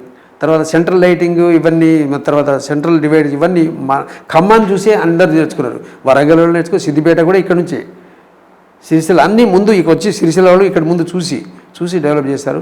ఎందుకంటే సెంట్రల్ డివైడర్స్ డెవలప్ చేసి ఫస్ట్ ఇక్కడే ఆ మంచిగా. ఆ తర్వాత ఈ మధ్య కొన్ని అడ్వర్టైజ్ వాళ్ళే కొన్ని బస్ షెల్టర్స్ చూశారు కదా మీరు. బస్ షెల్టర్స్ ఒక 10 బస్ షెల్టర్స్ బీఓటీ, అది కూడా మనం మున్సిపాలిటీ నుంచి ₹1 కూడా ఖర్చు లేకుండా బస్ షెల్టర్స్ కూడా అరేంజ్ చేయడం జరిగింది. ఆ విధంగా బస్ షెల్టర్స్ డెవలప్ చేసాం. ట్రాఫిక్ సిగ్నల్స్ కూడా అంతకుముందు లేదు, మా మున్సిపల్ డబ్బులతోనే మనం ట్రాఫిక్ సిగ్నల్స్ అని పెట్టాం. అంతకుముందు ట్రాఫిక్ కానిస్టేబుల్ నిలబడి చూపెడుతుండాలి, ఆ ప్రాబ్లం లేకుండా ఇప్పుడు సిగ్నల్స్ స్టార్ట్ అయినాయి. ఇంకో 4-5 ప్లేసెస్ ట్రాఫిక్ సిగ్నల్స్ కావాలి, అది కూడా అయిపోద్ది తొందరగా, వారం 10 రోజుల్లో. ఆ విధంగా అన్నీ డెవలప్ చేస్తున్నాం. ఎల్ఆర్ఎస్ గురించి ప్రభుత్వం, తెలంగాణ ప్రభుత్వం ప్రవేశపెట్టిన ఎల్ఆర్ఎస్ ప్రజల్లో భిన్న అభిప్రాయాలు వ్యక్తమవుతున్నాయి. అసలు ఎల్ఆర్ఎస్పై మీ అభిప్రాయం ఏంటి? ప్రజలకు మేలా ఏంటి అని, అదేవిధంగా ప్రజలకు మీరు ఇచ్చే సూచనలు ఏంటి? ఎల్ఆర్ఎస్ వల్ల పబ్లిక్ దాంతో భయపడాల్సిన అవసరం లేదండి. అంతకుముందు కూడా 15th నవంబర్లో ఎల్ఆర్ఎస్ ఇవ్వడం జరిగింది. దానికి ఒక లిమిటెడ్ పీరియడ్ పెట్టారు. ఆ పీరియడ్లో ఎల్ఆర్ఎస్ అప్పుడు 10,000 ఫీజు పెట్టి ఎల్ఆర్ఎస్ కట్టమన్నారు. అందువల్ల ఎల్ఆర్ఎస్ కట్టారు. కట్టిన వాటి దాదాపు మున్సిపల్ కార్పొరేషన్లో 18,000 అప్లికేషన్స్ వచ్చినాయి. చాలా వరకు క్లియర్ అయినాయి. ఇంకో 1,300 అప్లికేషన్స్ స్టిల్ ఉన్నాయి, కొన్ని రిజెక్ట్ అయినాయి, వాపస్ ఇస్తాం. ఎల్ఆర్ఎస్ కడితే ఏంటంటే ఆ ల్యాండ్ రెగ్యులేషన్ అయిపోతుంది, దాంతో వాళ్ళకి నష్టం లేదు. తర్వాత మెయిన్గా అప్పుడు ఆ ఎల్ఆర్ఎస్ డబ్బుల వలన ఆ డబ్బులు ఎవరు తీసుకోలేదండి, అది డెవలప్మెంట్కే వాడుతున్నాం, ఆ ఏరియాలోనే డెవలప్ చేస్తున్నాం. గవర్నమెంట్ ఉద్దేశం ఎల్ఆర్ఎస్ ఏంటంటే డెవలప్ చేయాలి. అండ్ ఇంకోటి ఇరెగ్యులరు, అనాథరైజు అన్నీ ఉండొద్దని ఆ ఉద్దేశంతో గవర్నమెంట్ ఎల్ఆర్ఎస్ను ప్రవేశపెట్టింది. అది మంచి పద్ధతి, దాంతో భిన్నాభిప్రాయాలు రావాల్సిన అవసరం లేదు. బిల్డింగ్ రెగ్యులేషన్ ఉండే ప్రతి రెగ్యులేషనే ఉండాలి. ఏదో దొంగతనంగా బిల్డింగ్ కట్టుకోవటం, దొంగతనంగా ఏదో లేఅవుట్ చేయడం అది తప్పది. కాబట్టి గవర్నమెంట్ దాన్ని రెగ్యులేట్ చేస్తుంది. ఇప్పుడు ఎల్ఆర్ఎస్ కొందరు అప్పుడు కట్టారు, కొందరు కట్టలేదు. కాబట్టి ఇప్పుడు మన గౌరవ ముఖ్యమంత్రి గారు కేసీఆర్ గారు, గౌరవ మన పురపాలక శాఖ మంత్రి కేటీఆర్ గారు ఒక సిస్టమ్ పెట్టారు. ఇప్పుడు ఎల్ఆర్ఎస్ అప్పుడు 10,000 అయితే ఇప్పుడు ఓన్లీ ₹1,000 కట్టమన్నారు ఇనిషియల్. అండ్ లేఅవుట్ ప్లాట్లు అయితే 10,000 కట్టమన్నారు. చాలా తక్కువ అమౌంట్ అది ఒకటి. తర్వాత ఇరెగ్యులర్ ప్లాట్స్ ఇప్పుడు అంతకుముందు ఏం జరుగుతుంది, లేఅవుట్స్ విలేజ్లలో, పల్లెటూరులలో గ్రామ పంచాయతీ లేఅవుట్స్ అవుతున్నాయి. లేఅవుట్స్ అయిన తర్వాత వాటికి కరెక్ట్గా ఏది అప్రూవల్ ఉందా, డీటీసీపీ అప్రూవల్ ఉందా, ఇక్కడ మున్సిపాలిటీ ఎవరైనా టౌన్ ప్లానింగ్ అప్రూవల్, ఎవరు అప్రూవల్ లేకుండా వాళ్ళు ప్లాట్ డివైడ్ చేస్తారు, అమ్మేస్తారు, వెళ్ళిపోతారు. తర్వాత ఇబ్బంది పాలవుతారు పబ్లిక్. కాబట్టి పబ్లిక్ ఇబ్బంది పాలు కావద్దనే ఉద్దేశంతో అన్నీ కరెక్ట్ ఉన్నాయే, ఎల్ఆర్ఎస్ కట్టి ఉండాలి, ఆ ఏరియాలో రోడ్ డెవలప్ చేసి ఉండాలి, డ్రైన్ డెవలప్ చేసి తర్వాతనే ఈ ప్లాట్లు బయట ఇమ్మితే పబ్లిక్ సఫర్ గారు, వాళ్ళకు మంచిగా ఉంటుంది. ఆ ఉద్దేశంతో గవర్నమెంట్ దీన్ని పెట్టింది. కానీ ఏదో పబ్లిక్ ఇబ్బంది పెట్టాలి కాదు, కరోనా టైంలో ఇబ్బంది పెట్టిరని ఏదో ఆపోజిషన్ అన్నప్పుడు ఏదో జరుగుతూ ఉంటుంది. అది కానీ రాంగ్. అది దాంతో ఎవరికి లాస్ ఉండదండి. ఆ రెగ్యులర్ ప్లాట్ కొనుక్కుంటే పబ్లిక్ హెల్ప్ ఉంటుంది. ఇప్పుడు మొన్న ఇక్కడే చూసి ఉంటారు మీరు, రఘునాథపాలెం దగ్గర ఎక్కడో ప్లాట్ ఒకరికి అమ్మేశారు ఆల్రెడీ, మళ్ళీ తర్వాత సెకండ్ ఇంకొకరికి అమ్మారు. అది జరగదు. ఎందుకంటే ఎల్ఆర్ఎస్ అమౌంట్ కట్టి రెగ్యులర్ అయిన తర్వాతనే ఇవ్వాలి. కాబట్టి అట్లాంటి దొంగ ప్లాట్లు లేకుంటే గవర్నమెంట్ ప్లేస్ను ఆక్యుపై చేసుకుని అమ్మటం అట్లాంటి జరగదు. అందువల్ల ఎల్ఆర్ఎస్ వలన ఎవరికి లాస్ లేదండి, కట్టుకుంటే చాలా మంచిది. దానికి టైం ఇచ్చారు. ఇంకోటి ₹1,000 ప్లాట్ వాళ్ళే ₹1,000. అదైతే ఇంకోటి ఎల్ఆర్ఎస్ కట్టుంటే మీకు ఇప్పుడు డబుల్ రిజిస్ట్రేషన్ అట్లాంటి కావు. ఎల్ఆర్ఎస్ కట్టిన తర్వాత కట్టి అన్నీ క్లియర్ ఉంటేనే మీకు రిజిస్ట్రేషన్ అవుతుంది. కాబట్టి ఇట్లాంటి ప్రాబ్లమ్స్ ఎవరు పబ్లిక్ సఫర్ కాకుండా ఇది పెట్టింది మంచిదండి. అసలు ఎల్ఆర్ఎస్లో అవినీతి జరిగే అవకాశం ఉందా? ఒకవేళ అవినీతి జరిగితే దాన్ని ఎట్లా అరికట్టే ఏమన్నా? ఎల్ఆర్ఎస్లో అవినీతి జరగడం లేదండి. ఎందుకంటే మీకు అన్నీ కరెక్ట్ చూస్తారు, లేఅవుట్ అవన్నీ చూస్తారు. ఇప్పుడు లేఅవుట్ అప్రూవల్ ప్లాట్ 10% వరకు కట్టి ఉంటేనే వాడిని అప్రూవ్ చేస్తారు. అండ్ ప్రతి ఎల్ఆర్ఎస్ డీటీసీపీ అప్రూవల్ అవన్నీ రావాలి. వచ్చిన తర్వాతనే వీడు అమ్మడానికి వీలు పడుతుంది. అంతకుముందు ప్లాట్ చేయడం ఏది ఉండదు, లేఅవుట్ ఉండదు, ఏది ఉండదు, అమ్మేసుకుని వెళ్ళిపోయేది. తర్వాత వీళ్ళు సఫర్ అవుతారు. తర్వాత వీడు కొనుక్కున్న వాళ్ళు ఎల్ఆర్ఎస్ కట్టుకోవాలి మళ్ళీ. ఆ విధంగా ఇప్పుడు అట్లా జరగదు. ఎందుకంటే వాళ్ళకి కట్టిన తర్వాతనే ఈ ప్లాట్ తీసుకుని అమ్మటం జరుగుతుంది. కాబట్టి పబ్లిక్ చాలా మంచిదని, దాంతో అసలు నష్టం పబ్లిక్ ఎవరికి నష్టం లేదు. సీఎం గారు చేసింది చాలా మంచిది, కేటీఆర్ గారు చేసింది చాలా మంచిది. అది దాంతో పెద్ద ఆదాయం వస్తుంది, అంత ఆదాయం కాదండి. ఓన్లీ ఆ అమౌంట్ మళ్ళీ ఎక్కడ పెడతారు? డెవలప్మెంట్కి, ఆ మున్సిపాలిటీకే ఖర్చు పెడతారు. ఇప్పుడు మేము ఎల్ఆర్ఎస్ మా దగ్గర ఖమ్మంలో దాదాపు 100 కోట్లు 94 కోట్లు ఏదో కట్టారు ఇప్పుడు మొత్తం. అవి మొత్తం ఎలా రోడ్లు వాటి డెవలప్మెంట్కే పెట్టాం. ఎవరు తీసుకోలేదు. ఆ మున్సిపాలిటీ డెవలప్మెంట్, మరి మున్సిపాలిటీ సెల్ఫ్ సఫిషియెంట్ కావాలి, డెవలప్ చేయాలి. ఇప్పుడు గ్రీనరీ డెవలప్ చేస్తున్నాం. ఎట్లా డెవలప్ అయితే గ్రీనరీ? మున్సిపాలిటీ సెల్ఫ్ సఫిషియెంట్ కావాలంటే ఖర్చులో డబ్బులు ఉండాలి కదా, ప్రతిదీ అన్ని. కాబట్టి మంచి డెవలప్ చేసుకోవచ్చు మనం. ఇంకోటి ఒక ప్లాన్డ్ సిటీ డెవలప్ చేయవచ్చు. లేకుంటే ఒకటి రోడ్డు మీద ఇల్లు కడతాడు, ఒకడు కాళ్ళ మీద ఇల్లు కడతాడు, అవన్నీ పోతాయి. కాళ్ళ మీద ఇల్లు కట్టాం, రోడ్డు మీద ఇల్లు కట్టాం, రోడ్లు మంచిగా ఉంటాయి, అన్నీ బాగుంటాయి, పబ్లిక్ హెల్తీ వాతావరణం ఏర్పడుతుంది. అది మెయిన్ ఉద్దేశం, గవర్నమెంట్ యొక్క ఉద్దేశం. ఎల్ఆర్ఎస్ సిస్టమ్ పెట్టిన తర్వాత దళారులు చేతివాటం చూపిస్తున్నారని కొంతమంది అభిప్రాయాలు వ్యక్తం చేస్తున్నారు. దాని మీద మీ అభిప్రాయం? లేదని ఎల్ఆర్ఎస్ చేతివాటం చూపెట్టడానికి ఏముందండి, ఏముండదు. ఇప్పుడు 1000 రూపాయలు కడుతున్నారు. దళారులు ఎప్పటికి ఉంటారండి దళారులు, నేను చెప్తున్నా. వాళ్ళు ఏదో గ్యామ్లింగ్ చేసి పబ్లిక్ను సఫర్ చేస్తూ ఉన్నారు. వాళ్ళని కంట్రోల్ చేయటం అంత ఈజీ కాదు. కానీ ఇక్కడ చేతివాటం చూపెట్టడానికి ఎల్ఆర్ఎస్లో ఏమి లేదండి. వాళ్ళ ప్లాట్ ఉంటే 1000 రూపాయలు కట్టి పెట్టేస్తాడు, అప్లై చేస్తాడు. తర్వాత నీ అన్నీ కరెక్ట్గా ఉంటే నీకు ఆటోమేటిక్ పర్మిషన్ వచ్చేసి దాని పర్సెంటేజ్. ఇంకోటి 100 లోపు యాడ్ చాలా 200 రూపీస్ ఉంది. తర్వాత 100 to 300 400 రూపీసే. తర్వాత 400 to 300 to 500 600 రూపీస్. తర్వాత అబౌవ్ 600 750 రూపీస్ ఉంది. దానిలో మీకు 25%, 50%, 75%, 100% అని ఉంది. ఆ రేట్ను బట్టి ఎట్లా 3000 లోపు అయితే 25% ఆ ఎల్ఆర్ఎస్ కట్టాలి అందులో పర్సెంటేజ్. తర్వాత 3000 5000 ఉంటే 50%, 5000 నుంచి 6 8000 ఉంటే 75, 10,000 అబౌవ్ మార్కెట్ వాల్యూ ఉందనుకో 100% కట్టాల్సి వస్తుంది. కాబట్టి అంత అమౌంట్ కూడా కాదు చిన్న ప్లాట్ ఉంటాయి. దీనిలో చేతి వాళ్ళని చూప ఎవరికి ఇవ్వు, ఎందుకు అలవాటు చేయాలి? కరప్షన్ చేయాల్సిన అవసరమే, కరప్షన్ ఇవ్వద్దు, అట్టాడే ప్రోత్సహించొద్దు. ఇవన్నీ పోవటానికే రెవెన్యూ యాక్ట్ కూడా ఇప్పుడు తీసుకొచ్చారు మన సీఎం గారు. కాబట్టి ఆ రెవెన్యూ యాక్ట్ ఎందుకు తీసుకోవాల్సింది? ఇట్నే బినామీలు ఇట్లాంటివి జరుగుతూ ఉన్నాయని ఆ రెవెన్యూ యాక్ట్ తీసుకొచ్చి వాళ్ళకు కరెక్ట్గా ఎవరి భూమి వాళ్ళకు ఉండాలి అనే ఉద్దేశం తీసుకురావడం. ఎల్ఆర్ఎస్ కూడా లేఅవుట్ అని అప్రూవ్డ్ అయి ఉండాలి అని, అప్రూవ్డ్ లేఅవుట్ ఉండాలి, అనాథరైజ్ లేఅవుట్స్ వద్దు, పబ్లిక్ సఫర్ కావద్దు అనే ఉద్దేశంతో చేయడం. ఎందుకంటే మన ఖమ్మంలో చుట్టూన్న లేఅవుట్స్లో ఎన్ని అప్రూవ్ అయి ఉన్నాయండి? 10-15%. ఇప్పుడు అన్నీ అప్రూవ్ అవుతాయి. కాబట్టి public suffer car, public suffer అవుతున్నారు. తర్వాత వాళ్ళు మళ్ళీ వాళ్ళు కట్టుకోవాలి. తర్వాత అటువంటి ప్రాబ్లమ్స్ వస్తున్నాయి. కాబట్టి అన్ని క్లియర్ టైటిల్ వచ్చిన తర్వాతనే వీళ్ళకి అమ్మటం జరుగుతుంది. అది ఖమ్మం మున్సిపాలిటీకి సంబంధించి ఎల్ఆర్ఎస్ గురించి ప్రజలకు మీరు ఇచ్చే సలహా ఏంటి? నేను చెప్పేది ఏంటంటే కంపల్సరీ ఎల్ఆర్ఎస్కు గవర్నమెంటు మన కేసీఆర్ గారు మంచి ఒక ఉద్దేశంతో తీసుకొచ్చారు. దాని టైం ఉంది అక్టోబర్ 15 వరకు. ప్లాట్లు కట్టి 1000 కట్టేసి ఎల్ఆర్ఎస్ అప్లై చేసుకుంటే మంచిది. ఆన్లైన్ ఇంకోటి అట్టాడి జరుగుతుంది, మీరు ఇందాక అన్నారు. దళారీ వ్యవస్థ ఉండొద్దనే సీఎం గారు ఆన్లైన్ పెట్టారు. ఆన్లైన్లో మీరు అప్లై చేసుకోండి, you can apply from anywhere, Mee Seva నుంచి అయినా ఎక్కడి నుంచైనా అప్లై చేసుకోండి అన్నారు. దానిలో మీ ప్లాట్ నెంబర్ అవన్నీ వేసుకోండి 1000 రూపాయలు కట్టిండి అన్నారు. ఆన్లైన్ పెట్టిన ఉద్దేశం దళారులు ఉండొద్దనే ఉద్దేశంతోనే సీఎం గారు పెట్టారు. కాబట్టి ఇందులో దళారుల క్వశ్చనే రాదు. కాబట్టి వాళ్ళు కట్టి వాళ్ళ ప్లాట్ను రెగ్యులైజ్ చేసుకుంటే మంచిది. ఇది మంచి అవకాశం. ఎందుకంటే ఇంత మంచి అవకాశం అనాథరైజ్ ప్లాట్ లేఅవుట్స్ వాటిని మంచిగా చేసుకోవచ్చు. తర్వాత అందులో మనకు దీనివల్ల ఏంటంటే ఏమైనా గవర్నమెంట్ ల్యాండ్, ఎండోమెంట్ ల్యాండ్ అట్లాంటి కలిస్తే బయటపడిపోతాయి.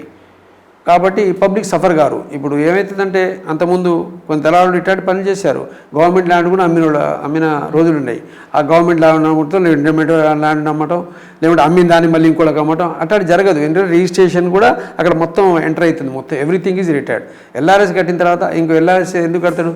లేఅవుట్ అవుతాను అందరు కడుతుందంటే అమ్ముడుపోతేనే కడతారు. ఆ విధంగా పబ్లిక్ చాలా మంచిది. ఇది దాన్ని అందరు కట్టి టైంలో కట్టి అన్ని ప్లాట్ రెగ్యులేట్ చేసుకుంటే మంచిది. ఓకే సార్, మరో 6 నెలల్లో మీ పదవీ కాలం ముగియబోతుంది. మీ తర్వాత కార్యక్రమాలు? నేను ఇప్పటికీ యాజ్ ఎ మేయర్గా రోజు నా క్లినిక్లో నర్సింగ్లో 2 గంటలు కూర్చుంటాను. దట్ ఈస్ మా డాక్టర్ పీడియాట్రిషియన్, అల్లుడు ఆర్థోపెడిక్ సర్జన్. అక్కడ నాకు కూడా రూమ్ ఉంది. నేను గైనిక్ కేసులు ఎందుకంటే నేను ఒక 30-40 ఇయర్స్ నుంచి పేషెంట్లు చూస్తున్నాను. నా మీద నమ్మకంతో వచ్చేటోళ్ళు చాలామంది ఉంటారు. కాబట్టి ఇప్పటికీ యాజ్ ఎ మేయర్గా అంటే ఆఫీస్ టైంలో కాదు, ఇన్ బిట్వీన్ చాలా వరకు 12 1 గంట నుంచి 4 గంటల మధ్యలో నేను అక్కడ ఉంటున్నాను. ఈ 1 గంట వరకు ఆఫీస్ వర్క్ చూస్తాను బయట, తర్వాత 4 తర్వాత మళ్ళీ ఆఫీస్ వర్క్ చూస్తాను 7 వరకు. ఆ మధ్య టైంలో నేను పేషెంట్ చూస్తున్నాను. ఆ విధంగా యాజ్ ఏ డాక్టర్గా పనిచేస్తున్నాను, ఇటు పబ్లిక్ కూడా పనిచేస్తున్నాను. ఇంకోటి మన గౌరవ ముఖ్యమంత్రి గారు నన్ను మేయర్గా చేశారు, వారికి నా చాలా ధన్యవాదాలు. ఫ్యూచర్లో నా సర్వీసెస్ వాళ్ళు వాడుకుంటే మంచిదే. వారు ఏది చెప్తే అది నేను చేయడానికి రెడీ ఉన్నాను. వారు నా సర్వీస్ని ఏ విధంగా వాడుకున్నా వాడుకోవచ్చు. వారికి నాకు ధన్యవాదాలు. ఎందుకంటే ఫ్యూచర్లో కూడా వారు సలహాను బట్టి మన ముఖ్యమంత్రి గారు కేసీఆర్ గారు, గౌరవ ముఖ్యమంత్రి గారికి, తర్వాత కేటీఆర్ గారి నా సర్వీస్ను ఏ విధంగా వాడుకుంటారో అది వాళ్ళకి తెలుసు. వాళ్ళు దాన్ని బట్టి నేను ముందుకు పోతాను. ఇది Khammam municipal corporation chairman doctor Paparao గారితో ఎక్స్క్లూజివ్ ఇంటర్వ్యూ. ఇలాంటి మరిన్ని అప్డేట్స్ కోసం చూస్తూనే ఉండండి మీ మ్యాప్ టీవీ.